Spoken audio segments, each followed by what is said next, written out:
Hey guys, this is Mel, and I am back to talk about Supernatural episode 1516 titled Drag Me Away From You, which premiered Thursday, October 22nd, 2020 on the CW.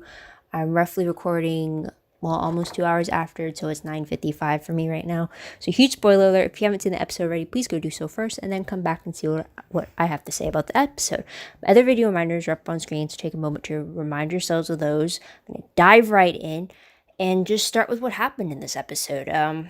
So timeline-wise, I don't really know how. It's definitely shortly after the events of 1515, but maybe at least a week, depending if the opening death that happens before the title card comes up, if that was meant to happen at the same time where the previous episode left off with Cass telling Dean, needing to tell Dean something. So that's kind of what I'm kind of aiming it at, but otherwise there is a 1 week jump within the episode itself, because it's a 1 week between when Travis dies versus when Sam and Dean show up to see Travis's sister, believing that they're there for the funeral when really she thinks that the creature they encountered as kids is back, kind of a thing, which I will touch on in a little bit. So this episode reminded though is the fact that we do get flashbacks of younger Sam and Dean, or baby Winchesters or Winchesters, or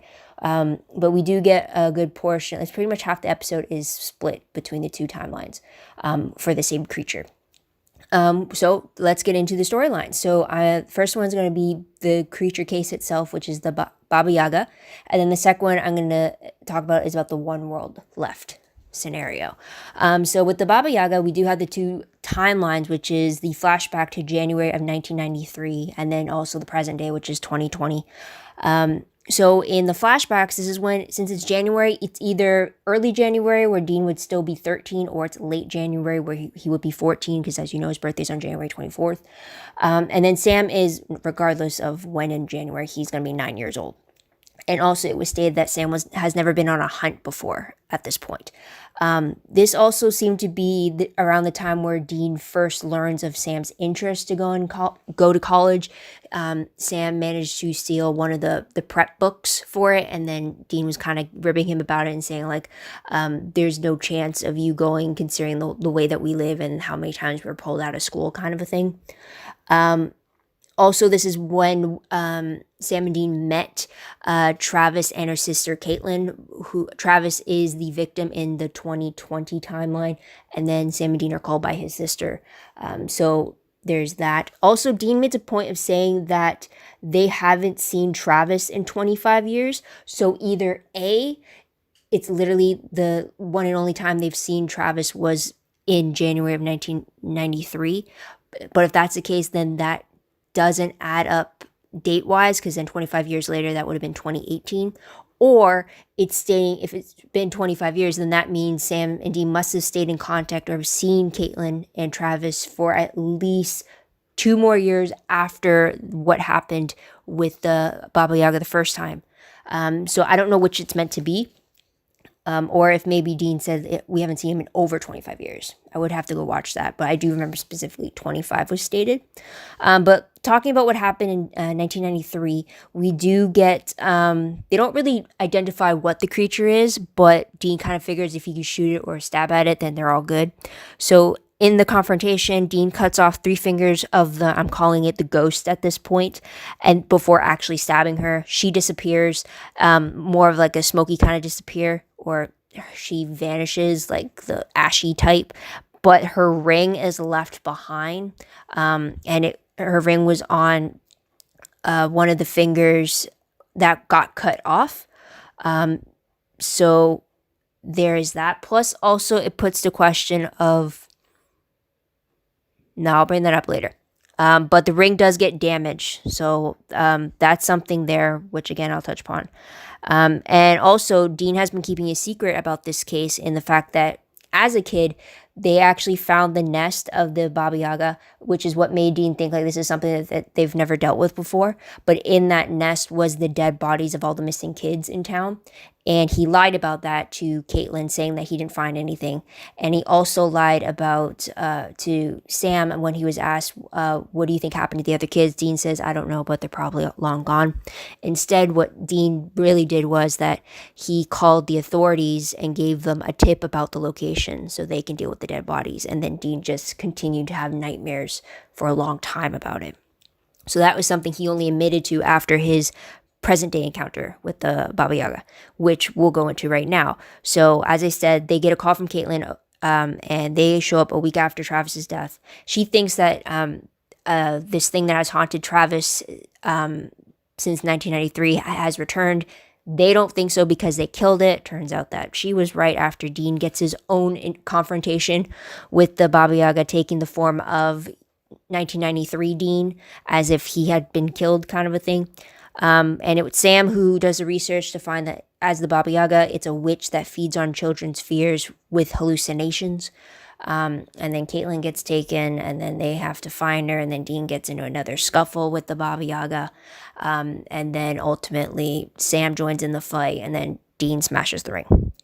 And this is when Caitlin wakes up too. Plus, Caitlin finds out that the ring that Travis has always had with him, that was the lucky ring, it is the Baba Yaga's ring, because their mom worked as the cleaner at the motel, and when she was cleaning up, she found the ring after their initial confrontation with the Baba Yaga. And the stone has been broken for years because Travis liked the look of it, but it was only a few weeks before his death that it got repaired. So that's kind of what triggered the events that happened, which I do have to beg the question for, which I'll ask later. That will definitely come up later. So, and moving on to the second storyline, though, I will say, in regard to the one world left thing, this is dealing with the whole needing to stop Chuck thing. So, Dean gets a visit from Billie, and she tells him that Chuck has just destroyed the last other world, or the last alternate universe, to the point that their world, our world, is the last one left standing. So it's not going to take long for Chuck to return and to deal with all of them. She also mentioned off screen that she had visited Jack before coming to Dean to tell Jack what his final steps would be to power up to become this bomb against Chuck. And this is when Dean reveals that he is aware of Jack needing to be sacrificed, but he hasn't told Sam. He's been putting it off until the very last scene of the episode, which is when Dean tells Sam not only Billie's update about how all the other worlds have been destroyed already and they're the last one standing, but he also tells Sam about Jack's fate as being the sacrifice in order to kill Chuck and Amara, which explodes into a huge fight between the brothers as they're driving in the final scene. And it's just more of Sam being furious that not only is secrets being kept from him, but Dean has been sitting on this news for, I'm presuming, a week, and he's not trying to do anything to stop it. While Dean's argument is that there is no stopping it. This is the only option they have if they want to take Chuck off the board, and they need to take Chuck off the board to get their lives back, kind of a thing. So it's a huge blow up there. But tidbits though for this episode is the fact that we found out from Sam that Castiel abruptly left all of a sudden, and presumably after he told Dean about Jack's sacrifice and becoming this bomb. But this whole conversation, which we got a sneak peek to at the end of the previous episode, but we don't see it. So that whole conversation happened off screen for us. And then also just the reminder that Jack is still at the bunker, presumably alone. So there's that. And death tally, it's really only Travis, adult Travis. Yeah, technically adult Travis in the 2020, but then at least 3 to 4 kids in 1993 that were missing on that chain, with their missing posters and that chain link fence, and then Dean finding their bodies in the nest, kind of a thing. So there's that. But most shocking moment of the episode, I think it's the fact that we got to see the Baba Yaga take the form of a teenage Dean looking ghostly himself. That I wasn't expecting, especially in regards to haunting Dean with his own self. just because that has been used in the trailers that have been shown before the new episodes came back out. So I wasn't expecting it to be a hallucination thing. Actually, I don't know what I thought it would be, but what happened with it was not what I was expecting, if that makes sense. So hence the shocker. But moving on to familiar faces, for sure, Billie's return as well is something I've been waiting for. She claims though that this confrontation with Dean in the diner will be the last time they see her before their confrontation with Chuck. I don't know if that means like, are they meant to see her after they take out Chuck? Does that mean they're gonna die in their confrontation with Chuck if this is the last time we're ever gonna see her again? That means definitely she's gonna be in the finale, because either they win or they lose. We gotta see death, right? But also she definitely confirms the fact that she does not appear in Chuck's death book. So she's played her part up to this point, and then now she's just, it's kind of like she played her role in the first two acts of a movie, and yet she's not written into the third act, and they've now just started the third act when it comes to taking down Chuck, which is kind of what it feels like now. So there's that. But let's move on to top 3 favorite moments. I will admit this was not one of my favorites, and I hate that I'm saying this, because I thought one of the favorites I did manage to find was the fact that we do get a little bit more flashbacks of Sam and Dean, and actually seeing them do their own hunt and actually try to figure out the pieces and stuff like that, even though they went a little half-cocked in not really knowing what the creature was. But it's just, I thought I would like it a lot more, and I'll explain why in my peeves. But the one thing I really did like about the flashbacks was that they really did a great job in paralleling Dean's continued habit of keeping secrets from Sam. I mean, even if you just watch this episode and you have no context as to the history between the two boys, they really showed it in both the flashback and in the present that Dean has the habit of keeping important details from Sam, because he thinks it's to protect him. When teenage Dean did it, it's because he's not going to tell his kid brother that he just saw a pile of dead bodies of kids their own age, and he's not going to torment his little brother with that image. So instead, he holds it in, and he suffers with all the nightmares alone. So that's something. And then you see in the present day that Dean kind of did the same thing as well. He kept the knowledge that Jack would have to sacrifice himself in order for them to kill Chuck, because he didn't think Sam could handle that truth. He didn't think that he would be able to sit back and let what needed to happen. And because in a way, he was still trying to protect Sam, because he believes Chuck to be the bigger threat. So he'd rather take out Chuck and have them both safe again than to have him still be out there and always be a threat to them. So in a way, I kind of like that parallel, just because it's something that I was talking about in my class today about paralleling storylines, because we're trying to really planned out our original material right now. So I really like that what I was learning in class was really playing a role in the episode that I was watching. So that's something there. Another favorite I did have, though, was the conversation between Dean and Billie.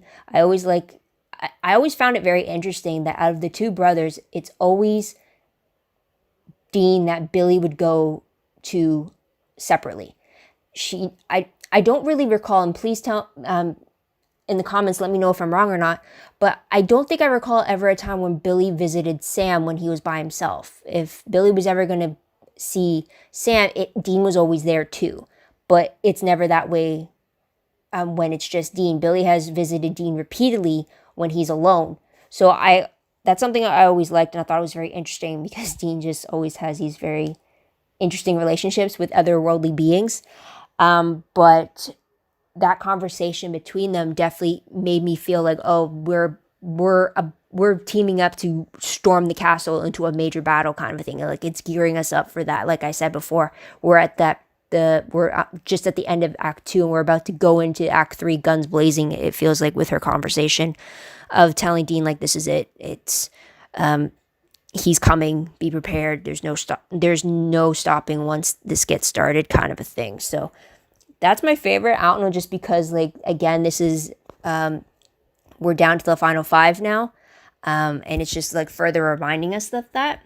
But that was another favorite there. And then another favorite I had to really fight for in my head was the fight at the last scene when Sam and Dean are fighting. It really should not be a favorite of mine, but the fact that they are fighting was not why I liked it, although some part of me did, because of how very emotional and passionate they got about their different viewpoints on the situation. But it's just that I like the fact that they are both aware of the situation now. It wasn't that Dean was keeping this from Sam and dragging that out. It's the fact that, okay, now Sam and Dean are both on the same page when it comes to Jack. They're both on the same page when it comes to Chuck. And now the fight is that they both see the situation very differently. And it just blew up in their faces during that car ride. And it was just something where it was kind of building, because you knew that, because we knew that this is something that Dean was sitting on, and we're just waiting. It's like, when is he going to tell him? When is he going to tell him? And we knew it was going to blow up, and it didn't disappoint in regards to that. So I never like it when they argue, but the reactions they get from each other, as explosive as they get, just also shows how very important the argument is. I do not know if that makes sense whatsoever, and I do apologize for that. But let's get into my top 3 peeves. Now, this is where I'm going to talk about why I didn't really like the episode, and that's what hurts me to say, because I love this show. But I'll start off with, it was just first one is just really some minor thing, and that was when Caitlin got captured by the Baba Yaga. The way that it was, like, the way it was framed, and then the way it was done. Literally, Baba Yaga was just standing in front of her, and Caitlin is just standing there. She's not running away. She's not being restrained. Like, she wasn't grabbed. She wasn't fighting to get free. She literally just stood there. Baba Yaga was standing right in front of her, and literally it was that fast zoom towards her, and then she does a scream. I'm like, you didn't try anything. It wasn't like you turned around and they were suddenly there and you have no time to react to their presence, and then it cut to black. I would have preferred that, like they did in the previous episode when it came to the masked killer taking Valerie, the thief, last week. But this one's like, she's literally standing in front of Baba Yaga. She's not running away from her. She's not being restrained or held to one place. Like, there's no fight there. And yet it's like I get being frozen in fear, but like, it was a very extended frozen in fear. I would have preferred the quick appearance. Like, literally, Baba Yaga walked up to her, held up the ring, is like, is this what you're looking for? And she didn't react at all. Instead, she slowly backed away and saying, no, please. And I'm just like, no. It's like, really? No. Like, that. It's like, if she died, I was like, you did deserve it, because you did not do anything to get out of that situation. But the big thing I didn't like was the fact that we did not get to see the conversation between Dean and Cass.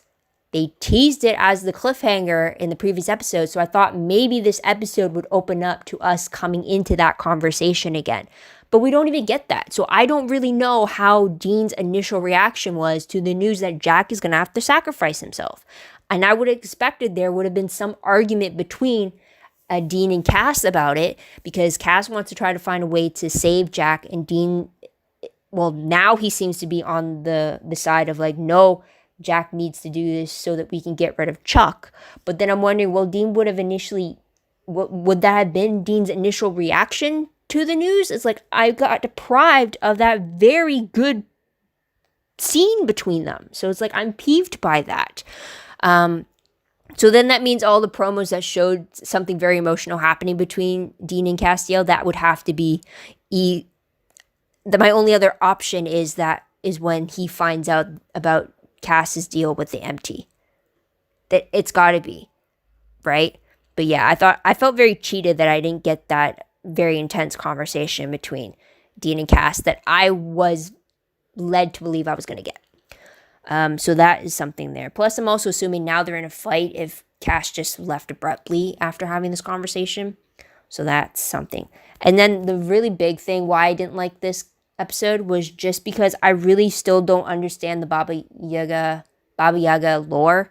I mean, it still doesn't make sense. There's a bunch of things that happen that like confuse me, because at one point she's supposed to be a witch and yet she's acting like a ghost, like she's a haunting, but the witch is supposed to be like she's supposed to be like witch is supposed to be corporeal, like Rowena, like she's meant to be a body, but yet she's treated like a ghost. But yet she didn't die like a ghost. She went up in green flames as opposed to the regular red flames they do when they burn the bones. Or that's a thing too. Usually they either burn the bones or they burn the remains, and that's how you get rid of the ghost. But here it was just smashing of the stone, and that's what destroyed her. But when you smash a stone, you can't.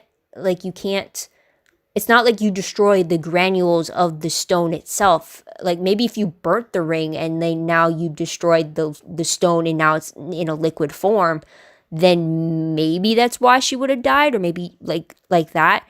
And then there's also the question of like, okay, if Travis always had the ring and the reason why she wasn't killing and she was starving for 25 years was because the stone was broken, okay, then what would have made him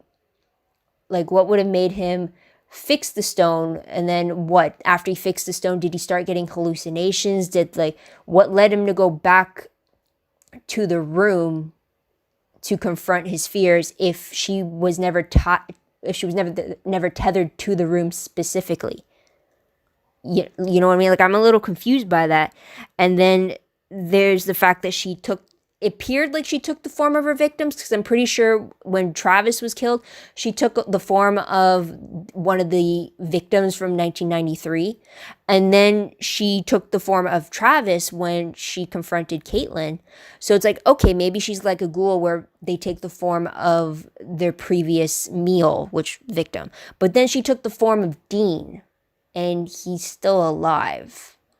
So then that's like, okay, I'm confused there. But then it dealt with like, okay, now it's all hallucinations. But then it's like, what? So now is she kind of like a djinn? Or like, but then like djinns deal with hallucinations within the subconscious. And it's just like a whole clusterfuck. And I'm like, I'm more confused about the Baba Yaga lore in this. Like, straightforward when you're reading the research that Sam shared. It's pretty straightforward. The ring is acting like her heart, source of her power. Destroy the ring, you destroy Baba Yaga. And she torments kids by feeding off their fear with hallucinations. But like, does she feed off their body? Does she kill them? Like, it was just like, when it came to the actual creature herself, a lot of things were like, I'm so confused. Like, it just, yeah, like I'm like very confused by that.